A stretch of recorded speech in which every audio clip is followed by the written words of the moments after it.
ஏன் இப்படி கத்துறீங்க? இவன் தான் என்ன கத்தியால குத்த பாக்குறான். அதான் நான் கத்துனேன். இவ தனியா அழுதுட்டு இருந்தா, அதனால தானே குத்த வந்து. டேய், நான் அழுதா நீ குத்துவியா? இப்படி பேய் மாதிரி தனியா வந்து ஒப்பாரி வச்சா குத்தாம என்ன பண்ணுவாங்களா? சீ போடா. ஏன் கஷ்டம் எனக்கு? அதே தாண்டி எனக்கும்.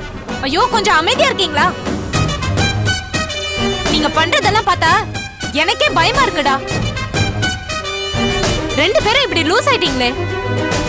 நான் இல்லடி, எல்லாம் இவளாலதான். போதும்டா, இப்படியே போயிட்டு இருந்தா நான் ஒரு வழி ஆயிடுவேன். உடனே ஏதாவது செஞ்சாகணும்.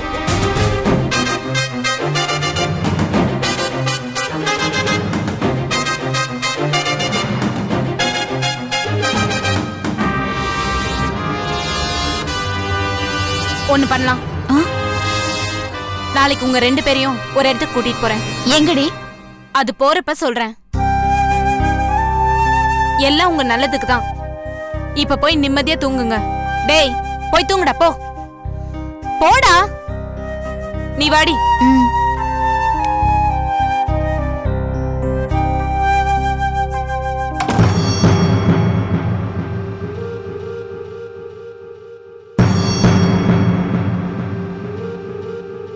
எனக்கு இவன் மேலே டவுட்டா இருக்கு.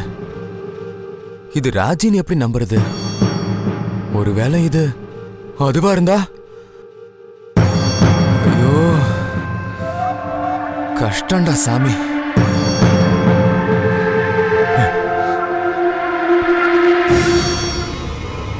அதுக்கு இது சரி வராது. இதை விட ஒரு அருவாள் வாங்கி வைக்கணும். கரெக்டா இருக்கும்.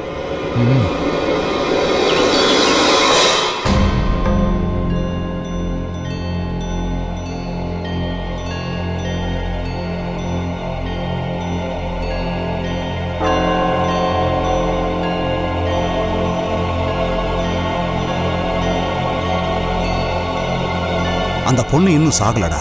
என்ன சொல்றீங்க? அந்த ஆதிரா இன்னும் சாகலன்னு சொல்ற. அந்த பொண்ணு இன்னொரு பிறவி மறுஜென்மம் எடுத்து வந்தது உண்மைன்னா தன்னோட நோக்கம் நிறைவேறாம அவ சாக மாட்டா. ஆனா அப்பா, நீங்க தானே சொன்னீங்க பௌர்ணமி அன்னைக்கு அந்த பொண்ணுக்கு கண்டம் இருக்குதுன்னு, அவ செத்துருவான்னு. நான் கண்டம் இருக்குன்னு சொன்ன, செத்துருவான்னு சொன்ன. ஆனா அவ ஆபத்துல இருந்து தப்பிச்சிருக்கா. அதுக்கு வாய்ப்பே இல்லப்பா. அவ செத்துட்டாப்பா. செத்து போனது அந்த ஆதிரா தான். கண்டிப்பா அந்த ஆதிரா தான். டெஃபினட்டா சொல்லுவேன். அப்பா, இது போல மறுஜென்மம் எடுத்து வர ஆத்மாக்கள் நம்ம போல இல்ல.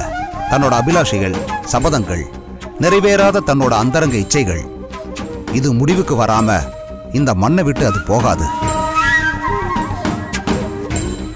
அப்படின்னா செத்து போனது யாருன்னு கேக்குறியா? அது யாரா வேணாலும் இருக்கலாம்.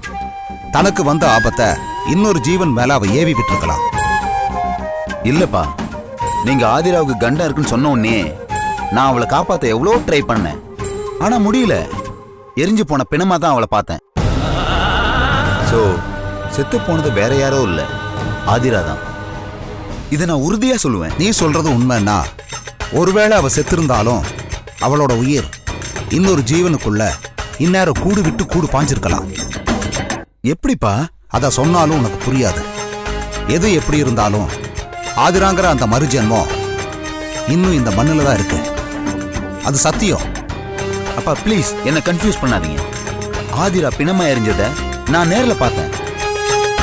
அவ உயிரோட இருப்பான்னு நீங்க சொல்றத என்னால நம்பவே முடியல. அகிலன், ஆவிகளோட உலகம் ரொம்ப ஆச்சரியமானது. எல்லாத்தையும் நம்மால புரிஞ்சுக்க முடியாது. நீ சொல்றத பார்த்தா ஆதிரா விஷயத்துல ஏதோ மனித சக்திக்கு அப்பாற்பட்ட ஒரு மர்மம் இருக்குன்னு தோணுது. நீ அந்த நீலவேணியோட பூர்வீகத்தை தேடு. இந்த புதிருக்கான விட அவ கதையில தான் இருக்கும். அப்பா எனக்கு புரியல. நீ நீலவேணியை தேடு. எல்லா புதிரும் தன்னால் அவிழும்.